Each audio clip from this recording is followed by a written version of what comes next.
संसद के इस समावेश सत्र को संबोधित करते हुए मुझे हार्दिक प्रसन्नता हो रही है।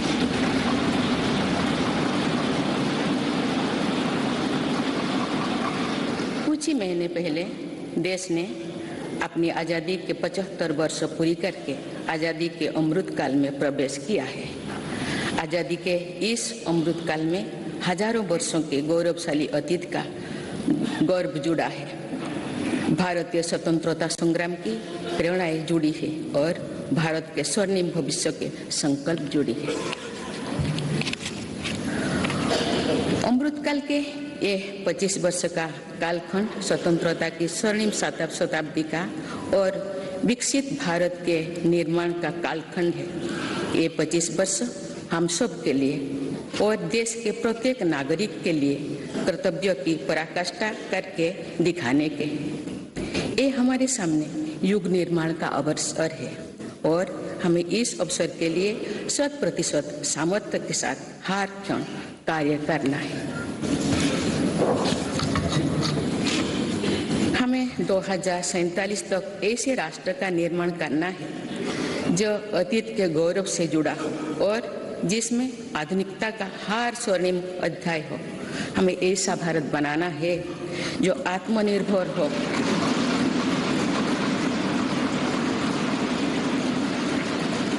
और जो अपने मानवीय दायित्वों का पूरा करने के लिए भी समर्थ हो। ऐसा भारत हो जिसमें गरीबी ना हो, जिसका मध्यम वर्ग भी वैभव से युक्त हो। ऐसा भारत हो जिसकी युवा शक्ति और नारी शक्ति समाज और राष्ट्र को दिशा देने के लिए सबसे आगे खड़े हो, जिसके युवा समय से 2 कदम आगे चलते हो। ऐसा भारत जिसकी विविधता और अधिक उज्जवल हो, जिसकी एकता और अधिक अटल हो।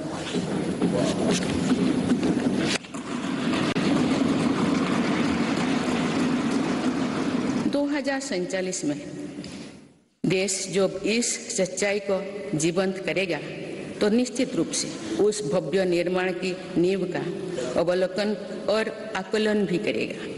तो आजादी के अमृतकाल की इस प्रथम बेला को एक अलग आस्था के साथ देखा जाएगा। इसीलिए आज अमृतकाल का ये समय, ये कालखंड बहुत महत्वपूर्ण हो गया है।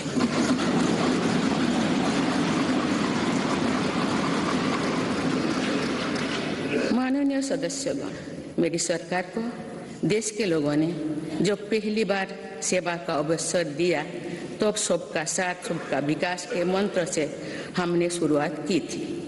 समय के साथ इसमें सबका विकास, सबका विश्वास और सबका प्रयास भी जुड़ा गया।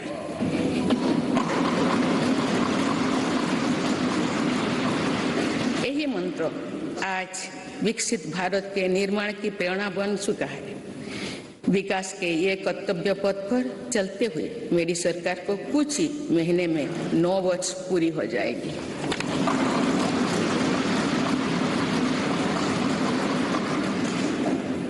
मेरी सरकार के लगभग 9 वर्षों में भारत के लोगों ने अनेक सकारात्मक परिवर्तन पहली बार देखे हैं। सबसे बड़ा परिवर्तन ये हुआ है कि आज हर भारतीय का आत्मविश्वास शीर्ष पर है और दुनिया का भारत को देखने का नजरिया बदला है।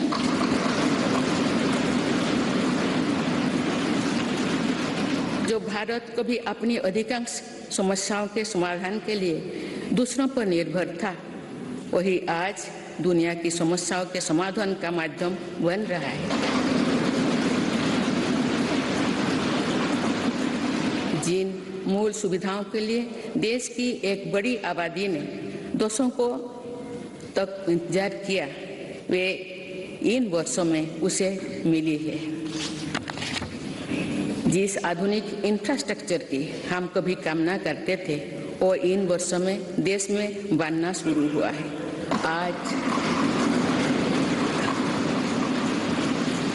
आज भारत में ऐसा डिजिटल नेटवर्क तैयार हुआ है जिससे विकसित दिशा में देशों में प्रेरणा ले रही है। बड़े बड़े घोटालों, सरकारी योजनाओं में भ्रष्टाचार की जिन समस्याओं से देश मुक्ति चाहता था, वो मुक्ति अब देश को मिल रही है।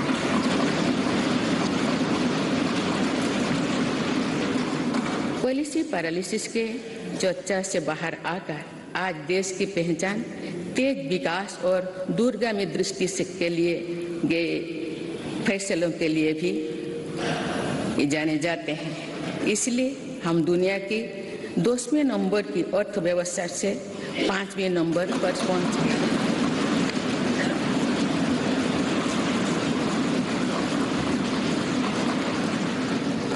यही वो नींव है जो आने वाले 25 साल में विकसित भारत के निर्माण के आत्मविश्वास को बुलंद करेगी।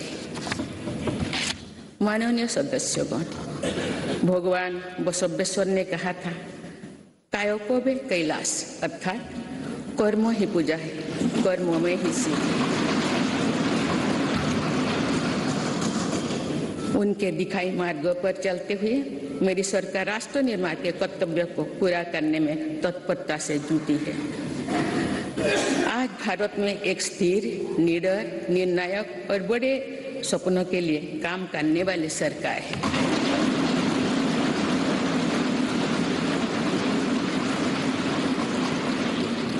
आज भारत में ईमानदार का सम्मान करने वाली सरकार है। आज भारत में गरीबी को स्थायी समाधान और उनके स्थायी सशक्तिकरण के लिए काम करने वाली सरकार है।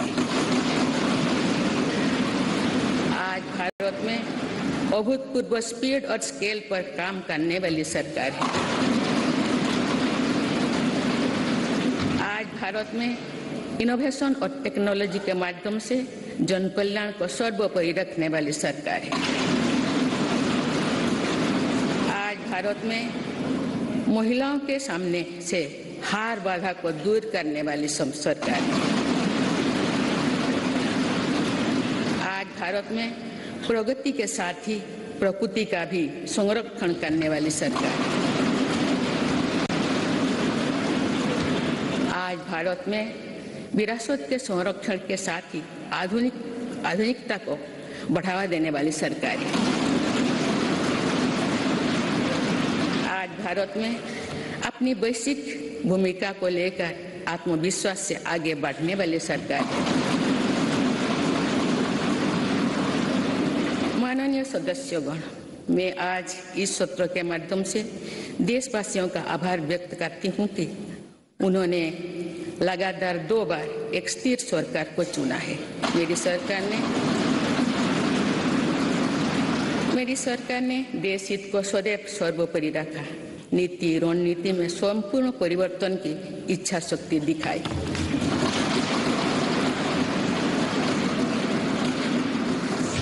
सर्जिकल स्ट्राइक से लेकर आतंकवाद पर कठोर प्रहार तक, LOC से लेकर LAC तक, हर दुस्साहस के कड़े जवाब तक आर्टिकल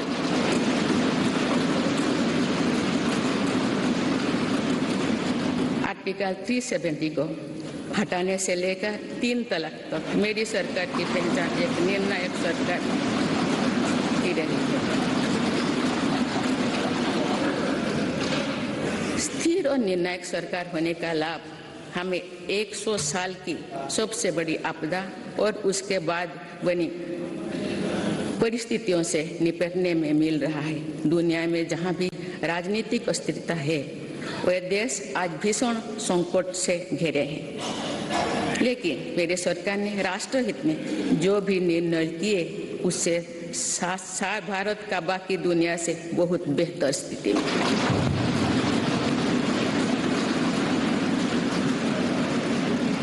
माननीय सदस्यगण, मेरी सरकार का स्पष्ट मत है कि भ्रष्टाचार लोकतंत्र का और सामाजिक न्याय का सबसे बड़ा दुश्मन है। इसलिए बीते वर्ष से भ्रष्टाचार के विरुद्ध निरंतर लड़ाई चल रही है। हमने सुनिश्चित किया है कि व्यवस्था में ईमानदार का सम्मान होगा।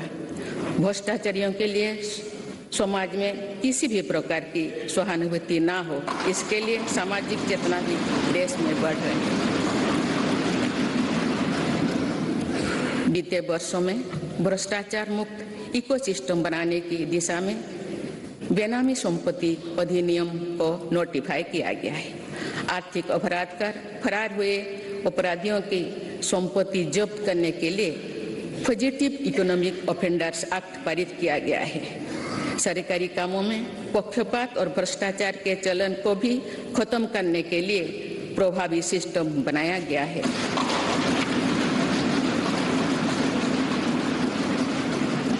आज सरकारी कामों में टेंडर और खरीद के लिए गवर्नमेंट ई मार्केट प्लेस जैसे व्यवस्था है, जिसमें अब तो 3 लाख करोड़ रुपए से अधिक का ट्रांजैक्शन हुआ है। राष्ट्र निर्माण में ईमानदार योगदान देने वालों को आज विशेष सम्मान दिया जा रहा है। इनकम टैक्स रिटर्न फाइल करने के कोई जटिलताओं को खत्म कर देशवासियों का जीवन आसान बनाया गया है। फेसलेस जांच को बढ़ावा देने की वजह से व्यवस्था में पारदर्शिता आई है और उसे जवाबदेह भी बनाया गया है।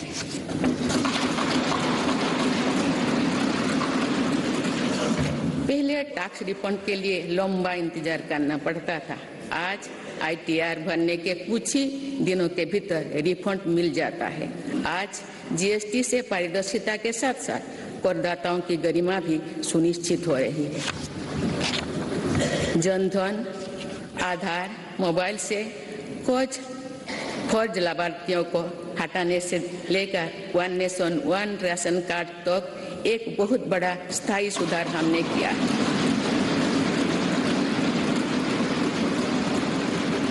बीते वर्षों में DBT के रूप में डिजिटल इंडिया के रूप में एक स्थायी और पारदर्शी व्यवस्था देश ने तैयार की है। आज 300 से ज्यादा योजनाओं का पैसा सीधे लाभार्थियों के बैंक खाते तक पहुंच रहा है।